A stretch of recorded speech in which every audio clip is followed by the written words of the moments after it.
বিএনপিতে চাপাকান্না চলছে এবং বিএনপির যারা ত্যাগী নেতাকর্মী রয়েছেন তাদের সবার মধ্যে প্রচণ্ড হতাশা। কারো মুখে হাসি নেই, কণ্ঠে শব্দ নেই। তারা ফিসফিস করে একে অপরের সঙ্গে আলাপ আলোচনা করছে। আর আপনজনদেরকে ডেকে ডেকে বলাবলি করার চেষ্টা করছে, কি হলো? ১৭ বছর এত পরিশ্রম করলাম। ৩০ বছর, ৪০ বছর, ৫০ বছর রাজনীতি করলাম। বিনিময়ে কি পেলাম? এই কি নিয়তি? এটা কি হওয়া উচিত? এরকম অহরহ বিএনপির মধ্যে হচ্ছে। আমি যেহেতু এই দলটিতে একেবারে নতুন, তারপরেও দলের যারা টপ লেভেলে, যারা বিশেষ করে টক শোতে আসেন, সামাজিক যোগাযোগ মাধ্যমে খুবই অ্যাক্টিভ, তারপরে মানে যেটাকে বলা হয় ওই দুধের স্বর শ্রেণী যারা আছে, এবং এরাই সবাই মন্ত্রী এমপি হয়েছেন। এমপিদের কথা বলতে পারবো না, বাট যারা মন্ত্রী হয়েছেন মোরলেস, বা টপ যারা সিনিয়র মোস্ট সংসদ সদস্যরা আছেন, তাদের সঙ্গে আমার যে সম্পর্কটি ২০০৯ সন থেকে সামাজিক একটা সম্পর্ক গড়ে উঠেছে। আর বিশ্ববিদ্যালয়ে ছাত্র রাজনীতির কারণে বিএনপির যে সকল রাজনীতি, যারা মূলত ৮০-র দশকে বিএনপির যে নিউক্লিয়াসটি তৈরি হয়েছে ছাত্র রাজনীতির, সেটা সেই ৮০-র দশকে। এখন এখানে নিরু বলেন, মানে আমি নিরু ভাই বলি সবাইকে, যেহেতু এখানে কন্টেন্ট তৈরি করছে, এজন্য সব ভাইয়ের নামে না বলে জাস্ট, যেমন নিরু, অভি, নিরু, বাবলু, আমান, খোকন, ফজলুল হক, মিলন, নাজিমুদ্দিন আলম, মানে যাদেরকেই বলেন না কেন, তাদের সবার সঙ্গেই ওই আমলে যে সম্পর্কটা হয়েছে ছাত্র জীবনে, ওটা এখনো পর্যন্ত অব্যাহত আছে।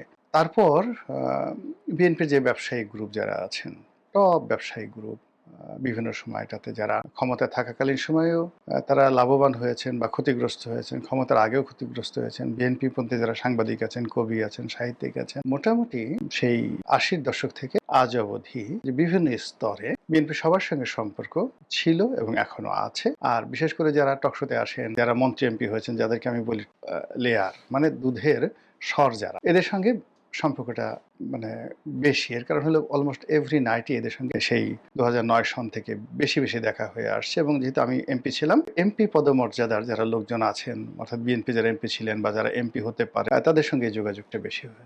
এই যে একটা পরিবর্তিত পরিস্থিতি, সেই পরিবর্তিত পরিস্থিতিতে আমি প্রতি মুহূর্তে যে কথাগুলো শুনতে পাচ্ছি, যেটি হয়তো অনেকের কানে আসছে। ২ নম্বরে, যেহেতু আমার একটা প্ল্যাটফর্ম আছে, আমি এই যে আপনাদের সঙ্গে সামাজিক মাধ্যমে কথা বলি, তারপরে ধরুন ফেসবুকে একটা স্ট্যাটাস দিচ্ছি, ১ লাখ, ২ লাখ, ৩ লাখ শেয়ার হয়ে যাচ্ছে, লাইক কমেন্ট হয়ে যাচ্ছে।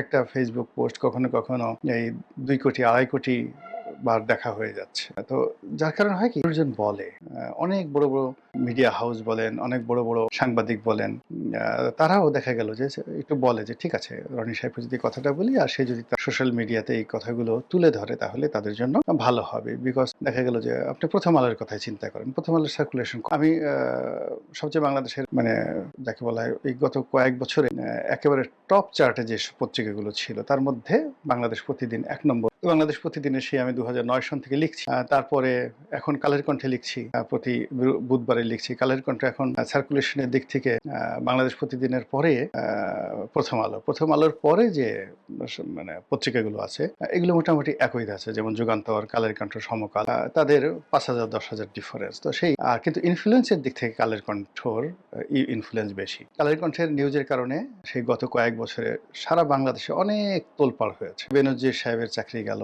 তারপর শেষে এই যে রাষ্ট্রপতিকে নিয়ে যে সাক্ষাৎকার দেওয়া হলো, মানে বাংলাদেশের গত ১০ বছরে কালের কণ্ঠের রিপোর্টের কারণে যত তোলপাড় হয়েছে, এত তোলপাড় প্রথম আলোর রিপোর্টও হয়।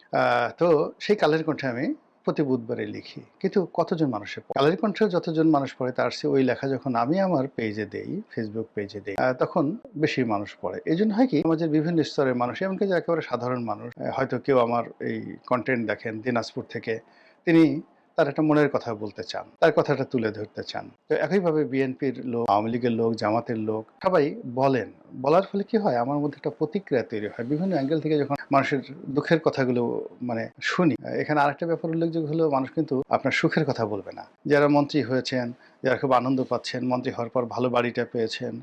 আজকে যেমন আমি আসছিলাম, আমার পিছনে বা পাশ দিয়ে আরেকজন মন্ত্রী আসছিলেন। তো আমি দেখলাম যে মন্ত্রীর গাড়িটা একেবারে নতুন চকচকে গাড়ি, অর্থাৎ সম্ভবত মানে ২০২৪ সনে ওই যে এমপিরা অনেকগুলো গাড়ি এনেছিল, লেটেস্ট মডেলের ল্যান্ড ক্রুজার যে গাড়িগুলো এনেছিল, সেগুলো তো সরকার সেগুলো সিজ করেছে খুবই ঝকঝকে, মানে গাড়ি এর একটা গাড়ি 8 কোটি 9 কোটি টাকা, 4500 সিসির ল্যান্ড ক্রুজার মডেলের একেবারে LC300 সবচেয়ে দামি। তো তারেক রহমান সাহেব যেটাতে চলছেন ওটা হলো প্রাডোর, কিন্তু প্রাডোর যে আপগ্রেডের যে গাড়ি